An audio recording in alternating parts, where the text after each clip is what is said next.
Oke, halo, ketemu lagi di channelnya Irma Safitri. Kali ini saya akan melanjutkan tentang pembahasan soal KSM Kimia Terintegrasi pada tahun 2019 untuk tingkat kabupaten, dan saya akan melanjutkannya untuk nomor 4. Oke, di sini saya punya soal Allah Subhanahu wa taala dan seterusnya di sini ya. Dalam darah, kita langsung saja fokus ke soal. Dalam darah terdapat sistem buffer karbonat, yaitu H2CO3 dan HCO3- yang berfungsi untuk mempertahankan pH di angka sekitar 7,4.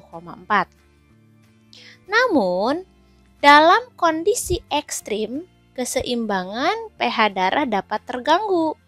Salah satu kasus di sini ada pendaki gunung dapat mengalami gejalanya, yaitu ada mulas, mual, muntah hingga pingsan bila mendaki gunung dengan ketinggian di atas 5.000 meter. Nah, pertanyaannya, dari keempat penjelasan ini manakah yang bisa menjelaskan fenomena tersebut dengan benar? Nah, oke, di sini ketika kita berbicara mengenai buffer karbonat atau H2CO3 di situ ya. H2CO3 itu terbuat dari reaksi antara karbon dioksida dan H2O, sebenarnya seperti itu ya. Artinya apa? Artinya ketika karbon dioksida direaksikan dengan oksigen, maka itu akan menghasilkan suatu asam karbonat. Nah, kemudian di sini ketika dicari pasangan konjugasinya dari H2CO3 ini, maka nanti akan menghasilkan pasangan basa konjugasinya atau pasangan garamnya, yaitu HCO3- seperti ini ya, ditambah dengan H+. Nah, oke, kita lihat di sini pada kondisi seorang pendaki gunung yang ternyata dia mendaki gunung di atas ketinggian 5.000 meter, maka yang terjadi adalah nanti akan ada pengurangan kadar oksigen. Ya.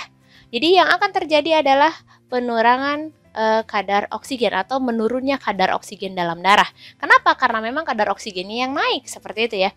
Nah, ketika yang terjadi ini CO2-nya berkurang, maka kita masuk ke prinsip kesetimbangan. Yaitu bagaimana? Yaitu ketika terjadi pengurangan karbon dioksida ya, maka secara otomatis di sini apa ini namanya? Asam karbonat yang terbentuk juga dia itu akan berkurang. Ya, bisa dipahami ya sampai sini. Jadi ketika kadar karbon dioksida berkurang, maka dalam proses pembentukan asam karbonat dalam darah ini pun akan berkurang. Ya, seperti itu. Dan nanti kalau ya ini kita masuk ke sini, ketika sudah jelas ini berkurang atau asam karbonatnya menurun, maka yang akan terjadi adalah kita lari ke sini, kadar H+ itu pun akan menurun atau berkurang. Nah, ketika kadar H+ atau H3O+, ya ini bisa kita tuliskan H+ ataupun H3O+ itu sama aja. Ketika kadar H+ atau kadar H3O+-nya menurun, inilah yang nanti akan menyebabkan pH darah menjadi naik. Ya. Jadi secara langsung hubungannya itu adalah ketika nanti ada seorang pendaki dengan mendaki gunung di atas ketinggian tertentu, dalam hal ini 5.000 meter, kadar kadar karbon dioksidanya akan berkurang yang menyebabkan kadar asam karbonatnya berkurang sehingga kadar hidrogennya pun berkurang. Ketika kadar hidrogen berkurang, maka bisa dipastikan pH darah akan menjadi naik. Berarti ini merujuk ke jawaban yang mana ini jawabannya adalah yang B ya. Seperti ini ya. Jadi jawabannya adalah pH darah akan menjadi naik karena menurunnya kadar oksigen menyebabkan kadar CO2 dalam plasma darah pun akan menurun sehingga kadar H3O+-nya pun akan menurun. Selanjutnya untuk soal nomor 5. Nah, ini pembukaannya seperti biasa pada surat Al-Maidah ayat 88 dan seterusnya. Di sini kita langsung saja ternyata kita berbicara yaitu mengenai asam amino dan protein ya. Beberapa protein dari asam amino esensial seperti leusin hanya diperoleh dari makanan. Nah, dari sini kita punya struktur asam amino untuk leusin. Atau dari struktur ini bisa kita tuliskan kalau rumus molekul dari senyawa ini adalah C6H13NO2. Nah, karena nanti ini kita akan berbicara mengenai asam amino, maka kita lanjutkan. Protein yang mengandung leusin banyak ditemukan dalam kacang-kacangan. Jika diketahui kacang polong mengandung protein dengan MR 1600 yang hanya terbentuk dari monomer asam amino leusin saja melalui reaksi kondensasi, maka pertanyaannya adalah berapa banyak leusin yang menyusun protein tersebut. Nah oke teman-teman.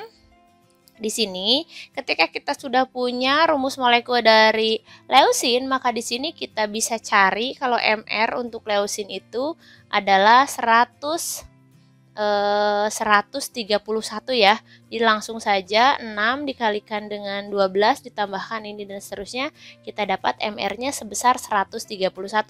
Nah, di sini untuk struktur dari asam amino itu sendiri, strukturnya itu adalah secara umum saya tuliskan seperti ini aja ya.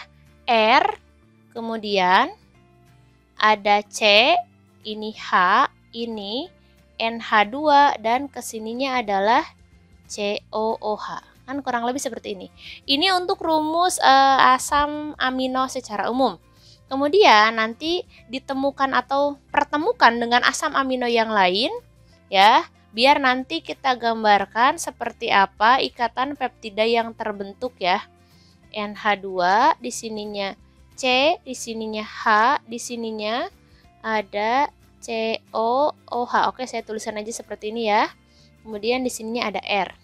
Nah, perlu diingat kalau ikatan peptida itu adalah terbentuk dari gugus OH di salah satu asam amino, kemudian diambil di sini ya, mengambil salah satu H dari sini ya, menghasilkan suatu H2O.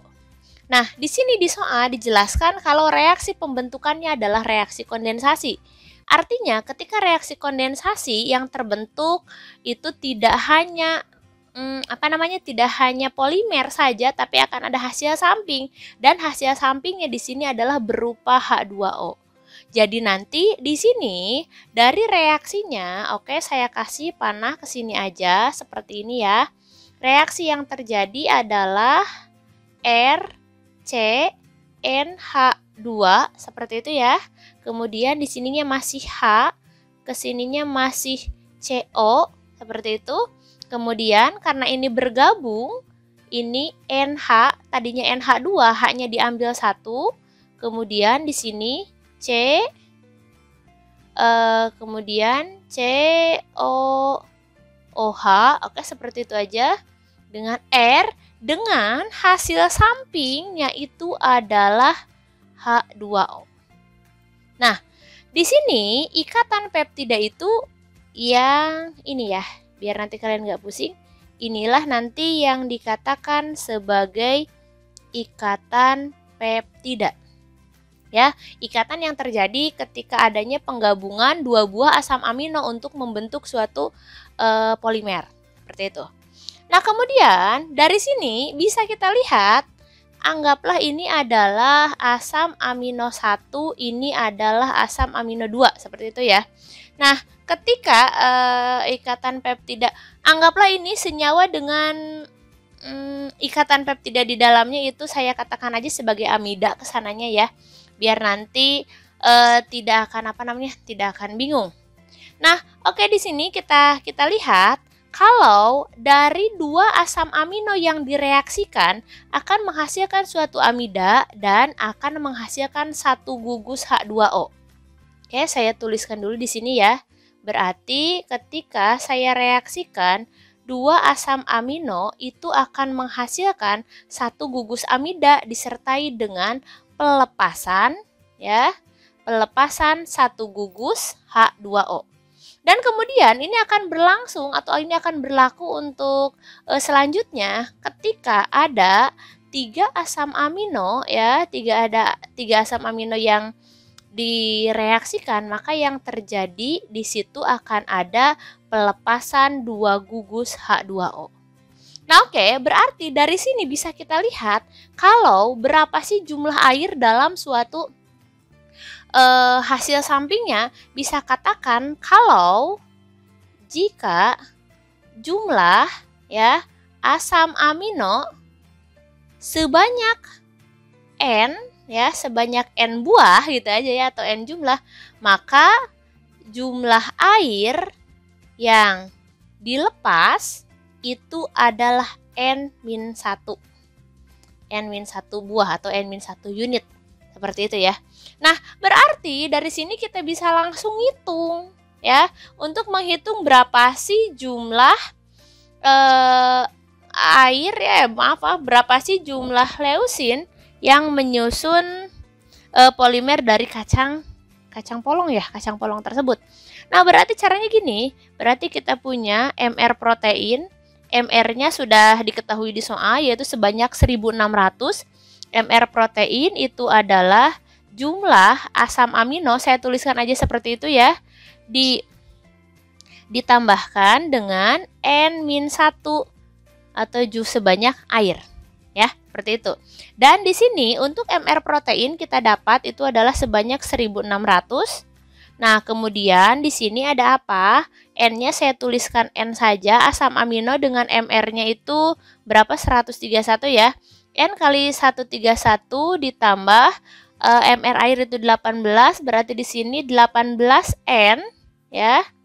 18N. Oke, sorry, maaf ini ya. MR protein itu berarti ini ya. N asam amino dikurangi ya. Dikurangi N-1 air seperti itu ya. Oke, saya perjelas aja seperti ini. Ini juga berarti dikurangi ya. 18N min kali min berarti plus 18. Sehingga dari sini nanti akan kita dapatkan 18-nya pindah ke sini. Berarti 1600 dikurangi 18 kita dapat 1582. Kemudian ini 131 dikurangi 18 itu adalah 113N. Maka bisa kita dapatkan N-nya itu adalah 1582 dibagi 113, maka nilainya adalah 14. Berarti ini sesuai dengan pilihan yang C. Selanjutnya nomor 6, Allah telah menganugerahkan berbagai jenis tanaman, buah-buahan bagi kehidupan di bumi, dan seterusnya. Selanjutnya kita akan berbicara mengenai pematangan buah. Oke. Pematangan buah itu akan dipengaruhi oleh senyawa yang dikatakan sebagai etilen yang terkandung dalam hormon buah. Nah, pada proses pematangan terjadi degradasi karbohidrat yang akan menghasilkan glukosa sehingga buah menjadi berasa manis ketika buah tersebut sudah matang. Nah, proses pematangan bisa dipercepat dengan cara membungkus buah yang telah dipetik ya, atau diperam dengan menambahkan senyawa karbit. Nah, oke, dari pernyataan berikut manakah yang paling benar gitu ya di antara pilihan jawaban ini? Nah, oke, adik-adik sekalian, penambahan karbit ya, biasanya karbit itu ditambahkan ketika kita ingin mempercepat pematangan buah dengan cara diperam. Dengan cara diperam seperti itu ya. Diperam tambahkan karbit, maka nanti buah tersebut akan lebih cepat matang. Nah, kita cek dulu karbit ya. Di sini karbit itu adalah senyawa dengan rumus CaC2 atau lebih dikenal dengan kalsium karbida ya. Dan ketika karbit atau kalsium karbida ini dia direaksikan dengan air ya, maka akan menghasilkan apa?